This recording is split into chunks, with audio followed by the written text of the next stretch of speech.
दिन पे जो अरेंजमेंट होता है, whether it is trophies lined up, लोगों के लिए invitation, registration, the kind of ambience what we build over here, आप मानोगे नहीं कि वो एक दिन में नहीं हुआ. It took lots of effort. हर एक चीज को continuously improve करते हुए कि जैसे हमारे लोग आए उनको हम स्पेशल कैसे फील करें. क्यों? क्योंकि मेरा एक मानना है कि इस कंपनी का एक्चुअल ओनर मैं नहीं हूं. इस कंपनी को बनाने वाले कौन लोग हैं? आप लोग. आप लोगों ने जो इतनी मेहनत की है, आप में से कितने लोग हैं जो ब्रॉन्ज डायरेक्टर्स हैं, उनको आज ब्रॉन्ज की रिकॉग्निशन होगी? Bronze directors raise your hands. Oh wonderful. मेरा ख्याल से ब्रॉन्ज डायरेक्टर्स के लिए सबसे ज्यादा तारीफ.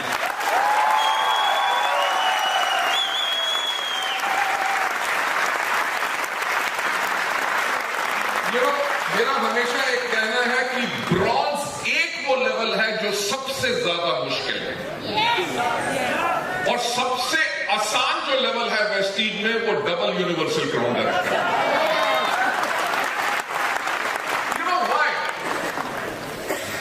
क्योंकि मैं आप सबकी फीलिंग्स को, आपके काम करने के तरीके पे जो आपको निराशा मिलती है, जब सक्सेस मिलती है, जो आपको खुशी मिलती है, उस सबको मैं बहुत अच्छी तरह जानता हूं. क्यों जानता हूं? क्योंकि 1996 में जब डायरेक्ट सेलिंग इंडिया में शुरू हुई, जब किसी को इस इंडस्ट्री में विश्वास नहीं था, तब मैं एक कंपनी में डिप्टी मैनेजर ट्रेनिंग था. राइट? आप मानोगे नहीं, जब खड़े होकर मार्केटिंग प्लान मैं दिखाया करता था और लोगों को कहता था कि आज के 3 से लेकर 5 साल के बाद आपके आमदनी 1 या 2 लाख रुपया पर मंथ होगी. आज से मैं 1996 की बात कर रहा हूं, लगभग 27 साल पहले. अब 27 साल पहले बोल तो दिया, मेरी उम्र जज करनी मत शुरू कर दिया. Just joking. आप मानोगे नहीं, जब मैं लोगों को कहता था कि आपकी आमदनी 1 या 2 लाख रुपया होगी, लोगों को विश्वास होता ना हो, मुझे खुद विश्वास नहीं था, क्योंकि मेरी तनख्वाह तब 18,000 रुपए थी. So that was a journey of direct selling in India. आप मानोगे नहीं कि मैंने, क्योंकि लोगों को नेटवर्क बनाना नहीं आता था, मार्केटिंग प्लान शो करना नहीं आता था, प्रोडक्ट एक्सप्लेन करने नहीं आते थे, मैं लोगों के घर घर जाके हजारों 1-to-1 प्लान शो मैंने खुद किए. स्टेज के खड़े ऊपर हजारों प्रोडक्ट डेमोन्स्ट्रेशंस खुद की, प्लान शो किए, लोगों की टीम्स बिल्ड की, लोगों को सक्सेस लेवल पे लेके गए. इसी के करके मैंने जो ग्रास रूट पे काम किया हुआ है, उसी के करके आप लोगों की जो मेहनत है और आप लोगों की जो मुश्किल काम होता है, मैं उसको पहचान सकता हूं. इसीलिए ब्रॉन्ज डायरेक्टर्स के लिए एक और उदाहरण, अपने आप को संभाल के रखता है, टूटने से बचाता है. दुनिया में बेशक कहें कि कहां फंस गए, वो तब भी सक्सेस होकर दिखाता है. जब आप ब्रॉन्ज बन जाए तो आगे आपको सिल्वर, गोल्ड, स्टार, डायमंड किसी भी लेवल पे जाना बहुत आसान होगा, क्योंकि आपकी फाउंडेशन बन चुकी है. तो all the best to all the achievers those who are over here. 20 साल कंप्लीट करेंगे. अगर आप वर्ल्ड की हिस्ट्री उठा के देख लो, दुनिया भर में डायरेक्ट सेलिंग के अंदर बहुत कम कंपनियां हैं जिनको आप अपनी उंगलियों पे गिन सकते हो, जिन्होंने 20 साल का समय डायरेक्ट सेलिंग के अंदर बिताया. क्यों? क्योंकि direct selling is a very typical industry, जहां पे अगर कंपनी की मैनेजमेंट स्ट्रांग होगी, तभी वो कंपनी आउटलिव करेगी बाकी सब. मैं आप लोगों से बताना चाहूंगा कि जब मैं 1996 में डायरेक्ट सेलिंग के अंदर आया, तो डायरेक्ट सेलिंग के बारे में मुझे कुछ नॉलेज नहीं. तो मैंने एक किताब पढ़ी called the encyclopaedia of network marketing by Randy Gage. Randy Gage is a very big leader in the world of direct selling, network marketing. तो जब मैंने वो किताब पढ़ी तो उसके अंदर लिखा हुआ था कि how to choose a right direct selling company. एक सही कंपनी का चुनाव कैसे किया जाए. तो जो पहली चीज उसने कही थी, उसने कहा था कि कंपनी को चूज करने से पहले, सबसे पहले आप कंपनी की मैनेजमेंट को देखो.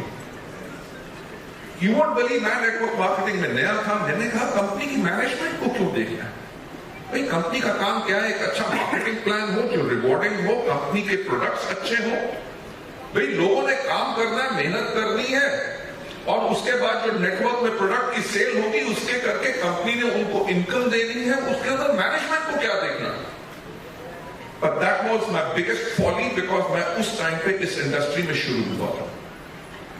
जैसे हमारा एक्सपीरियंस इस इंडस्ट्री में बढ़ना शुरू हुआ, तब मुझे पता चला कि एक कंपनी की स्टेबिलिटी के लिए कंपनी की टॉप मैनेजमेंट का इस इंडस्ट्री को जानना, और सबसे ज्यादा इंपॉर्टेंट चीज एक ईमानदार सोच रखना अपने डिस्ट्रीब्यूटर्स के प्रति, तभी वो कंपनी आगे बढ़ सकेगी।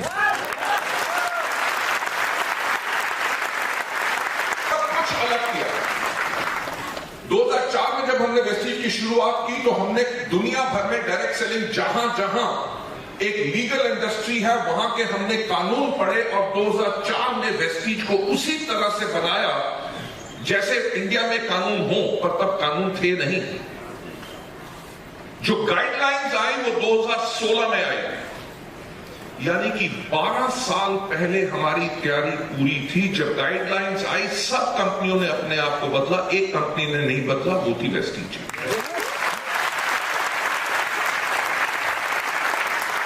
मैं आज नए लोगों को यह बात इसलिए बता रहा हूं कि आप सोच सकते हैं कि आपकी कंपनी की मैनेजमेंट कितनी फ्यूचरिस्टिक है और कितने आगे समय के लिए काम करती है, क्योंकि हमेशा मेरा एक कहना होता है कि सफलता उन्हीं को मिलती है जिनकी तैयारी अच्छी होती है।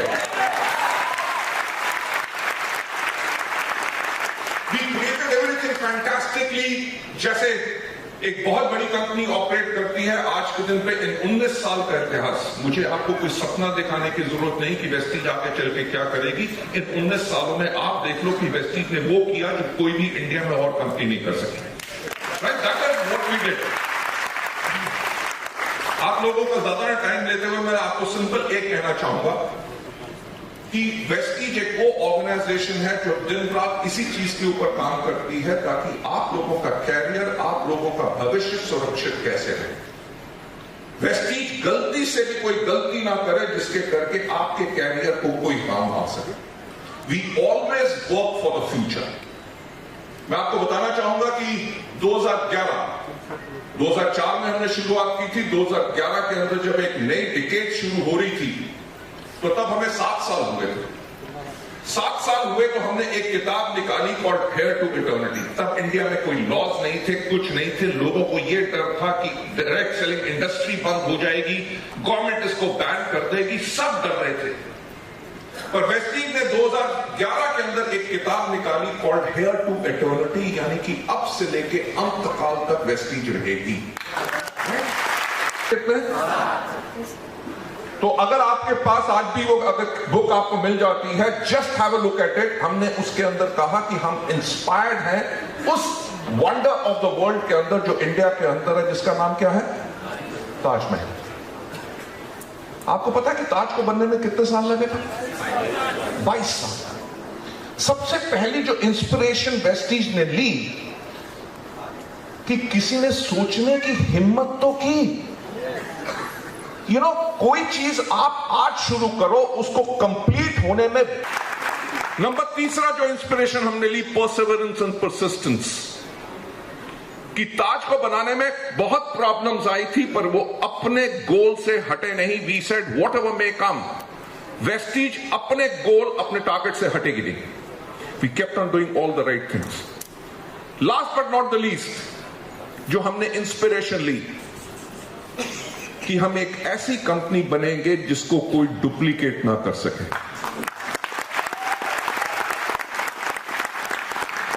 ताजमहल को बने हुए 400 साल हो गए।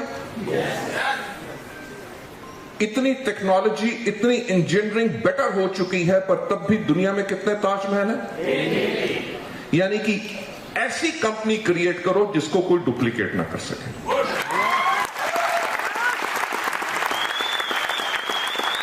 आज के दिन पे आप देख लो, हर दूसरे महीने कोई ना कोई नई कंपनी खुलती है, वो भी वेस्टीज के स्पिरुलिना नोनी फ्लैक्सीड ऑयल लेके आते हैं। Right?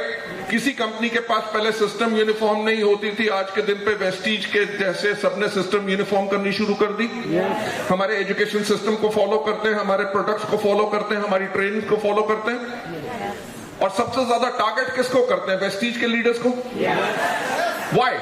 Because they are the most ethical leaders in the industry. Right? Her company को पता है कि जितने वेल ट्रेन्ड और इफेक्टिव वेस्टीज के लीडर्स हैं, अगर कंपनी चलानी है तो वेस्टीज के लोग ले आओ। और करते क्या, कहते कुछ ज्यादा चेंज नहीं करना, काला सूट वही रहेगा, टाई अलग हो जाएगी। राइट? अगर हम फोटो ऐसे खिंचवाते हैं तो वो एमिड से कुछ ना कुछ करके they try to copy. That means we have become a benchmark. Right? इतने डॉक्टर्स को दिखा लिया, अब डॉक्टर्स ने उनको जीने के लिए सिर्फ 3 महीने दिए हैं, तो मैं क्या दूं?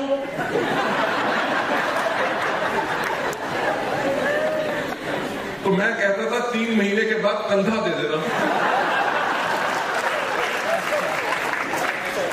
Point is, we have got to realize one thing कि हमारे products are food supplements, वो medicines नहीं है। जो आपके फूड में कमी है उसकी सप्लीमेंटेशन करते हैं सेलुलर नरिशमेंट थेरेपी के ऊपर। When your body cells become healthy, your body starts becoming healthy. तो जब ये थॉट था तो हमने कहा 2020 के अंदर जब 70% पॉपुलेशन की उम्र 35 साल से कम होगी तो यंगस्टर्स ये ना सोचे कि वेस्टीज के प्रोडक्ट उन लोगों के लिए हैं जिनकी उम्र 50 साल से ज्यादा है और जो बीमार रहते हैं। तो क्या होता कि 2020 तक आते आते हमारा बिजनेस डाउन हो जाता। हमने सब कुछ चेंज किया, हमने नई वेबसाइट क्रिएट की, नए प्रोडक्ट कैटलॉग्स क्रिएट किए, अपने लेबल्स चेंज की, पैकेजिंग चेंज किए, उनके ऊपर यंगर फेसेस डाले। We launched product categories like TrueMan, we launched Skin Formula line, हमने Mr. Love Milan launch किया, हमने Youth Icon programs करने शुरू करे, हमने जाके Women Empowerment program शुरू करने पड़े। और जो टर्नओवर हमने 2011 में 50 करोड़ का किया था, 2020 के अंदर हमने टर्नओवर किया 2200 करोड़।